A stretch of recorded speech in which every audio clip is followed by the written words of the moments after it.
Hi, Carl Richard here, and welcome.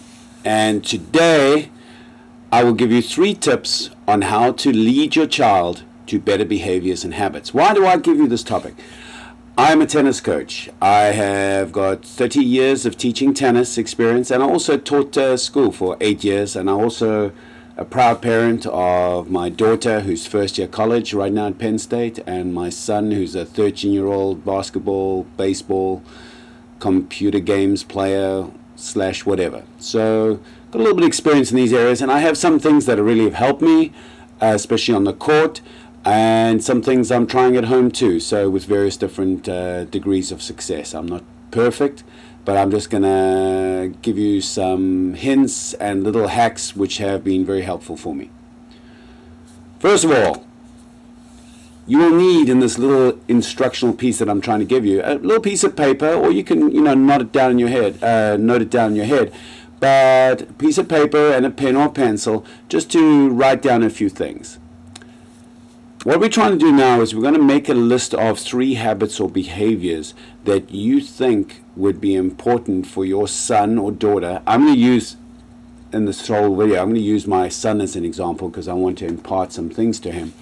And I'm going to use him as an example, but choose something out of school, choose something in one of the sports that they do, and maybe a behavioral thing, a social thing.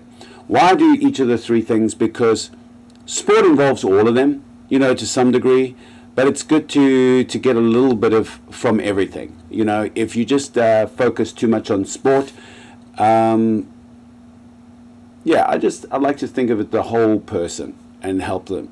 All the person, and it's also good examples because they cross. It's transferable from one to the other sphere. The first example I'm going to use for Keegan is my son. Let's say I wanted to teach him perseverance or more follow through. The fact that he never gives up. I want him to have this habit in life because sometimes success comes to the person who has perseverance, somebody who follows through with what they say, somebody who doesn't give up even in times when they're tough. It's not to be silly and keep on hitting your head against the wall, but just a little bit more perseverance instead of just bailing when times get tough. The second thing is to give 100% effort, meaning truly being there and really being present and giving 100% effort. That would also be a great life skill, because that is something he is in control of. And the third, respect for others, but also for himself. So it's a dual-edged sword. So those are the 3 things I would like to focus on, let's say, helping my son, Keegan, and impart some, not wisdom, but some little helpful things that me looking back on my life, I wish I had more of, let's say, these kind of qualities. So perseverance. Try and find personal stories that your son or daughter has exhibited these kind of traits. Okay, so first of all, Keegan loves computer games. And this last summer, he has mastered a few computer games, whether it be Counter-Strike Global Offensive, which is very similar to these shooting RPG games or whatever online, but he really mastered, and he took a few hours almost every single day, and he worked on his skills, and he was able to reach a certain level.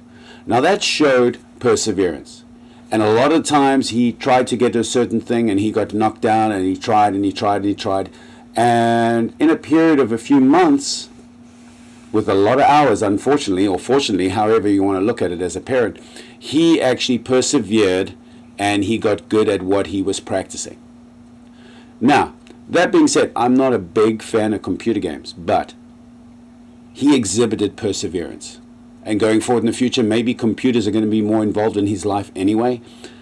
But I'd like to link it to his schoolwork. And so often I would find out and write down some examples of how he did well in computer games. What are the things he showed perseverance? When he was learning how to catch in baseball, and we were throwing the ball up very high in the sky, and he was learning to catch. And he spent a lot of time, even with his mom, actually sometimes more times with his mom than me because I was coaching tennis, but he was learning how to catch to become better at catching so he could really catch. And and now he loves being first base. So there's a lot of benefits to creating stories in your son's life where he exhibited perseverance. And next time in passing, if you keep on talking about how perseverance he has and how things, and just the fact that he sees himself as somebody who has perseverance, it's very easy to start linking it to his schoolwork, linking it to finishing projects, and sometimes making the assumption and linking it together, saying, hey, listen, see how hard you worked on your computer game or your Counter-Strike mobile? You got to those experience points in no time. I know you'll finish this project soon and you'll have it done, and because you really persevere. And I know it's a lot of hard work, but you'll do it just like you did the computer games. It's easy. And you just link the two. I know it sounds a stretch, but just the fact that you link the two and you make him proud of the process. You link the process of perseverance, that habit, that belief system, that he personifies perseverance. That is kind of linked to his self-image, and that's a great tool that you could do. The next thing is 100% effort. Find his story that he gave 100% effort. Now, sometimes you can illustrate just something immediately in the past. Let's say whether it be basketball, he was practicing hoops, and he used to call me every time I used to come back from one summer, and even in the winter sometimes, he wants me to play horse outside in the street. And we have a basketball net out there and a ball, and he's playing, and even with the neighbors, and he's always practicing, giving 100% effort, and till late at night, even when it's dark, you hear the dun, dun, dun. So he is giving 100% effort outside. Now, like the other example, slowly link it to schoolwork. So when he does the schoolwork, give it 100%, be totally present, do the best that you can, and then move on. If you give 100% and really do it as well as you can, sometimes you can do it quicker, and it becomes a habit, and you give a high quality product, and then he moves on.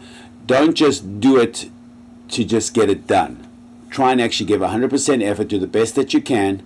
Don't have to be a perfectionist, but do the best that you can and then move on. And that's kind of like what I want him to do, is just to find stories in his life where he really tried hard. Let's say a school project. If he really tried hard in a project and he got an A, link that into his personal history, that he becomes a person that always gives 100% effort. And that'll be awesome. Because remember, effort is purely a decision. And once he makes that conscious decision once or twice and you link it to him, it becomes a habit. And that habit, oh, what a great habit to have. The next thing is respect. And respect for himself and others. This is another example that I wanted him to have, because it's just respecting boundaries, but also how he communicates to other people, and how much manners his manners and how he talks to people. And very often, sometimes he's abrupt and he talks to you, or me personally as his parent, sometimes he would be abrupt or he's a little rude to me, and I'm a little upset and I want to jump on the bandwagon. But I've seen quite a few examples where he's very well-mannered and very well-behaved, talking to other adults and other parents when I'm not around. And I catch it, whether looking through the window or whatever, where he's very respectful, he looks in the eyes, he shakes hands. And so I'm very proud. But that I can link into his story, so then I reinforce it. So I want to link that to even be respectful to me, even to me and in front of me, not always when I'm not around. I also want him to link respect to others to self-respect, respect his own time, respect his own energy, respect boundaries, respect his sister, stuff like that. So it's all linked together, but the whole process that I'm talking about is not attaching to outcomes. I'm attaching the belief system or the process. I want him to be respectful. And so I'm using the power of story to really link the system or the process or the belief that I want him to have to him, and through his past it kind of becomes him, and that is the story you want to do. Now, unfortunately, this can be good or bad, and unfortunately most of us do have negative stories, and us being humans, we always find it easier to find the negative stuff. I really want you to stop looking at the negative and really bring up the positive and link the positive. The worst thing you can do is just bring up the negative all the time. So try and avoid doing that. Don't highlight the negatives and don't create negative stories. Really use positive stories when talking about your children. Another thing too is these are some very important hacks. Information overheard is not filtered. When you're telling your son, oh, you are exhibiting so much perseverance, you can do this. When I'm talking to him, he knows dad is trying to teach him something, and because you're trying to teach him something and give him something, he knows it, and he realizes you're pushing something onto him, and his natural tendency is to resist and kind of ignore what you're saying. But if you are talking to somebody else and he is overhearing it, he is not going to filter the information as much as he normally does. And if somebody else now is talking to you or talking to somebody else about him and he overhears that, that's even less unfiltered. That is like taken as gospel. Like that is the truth, so make sure, you can even get some friends in and just talk it up a little bit or whatever the case may be. It's a very powerful communication technique. Now, the only situation sometimes it's a little sketchy is when grandparents are oohing and ahhing over their grandchildren. So, if granddad or grandmom says something, of course, they love their grandchildren. It's way above their nothing. There's nothing negative in their grandchildren. So, it's a tough sell. So I think even grandparents, when they say things, the children know that it's coming from a place of love, so they might not take it as gospel. Anyway, there we go. I hope it was helpful to you. I enjoy preparing this, and I will hope to bring more in the future. And hope everybody has a great Thanksgiving, and I look forward to sending out another one next week. Bye-bye.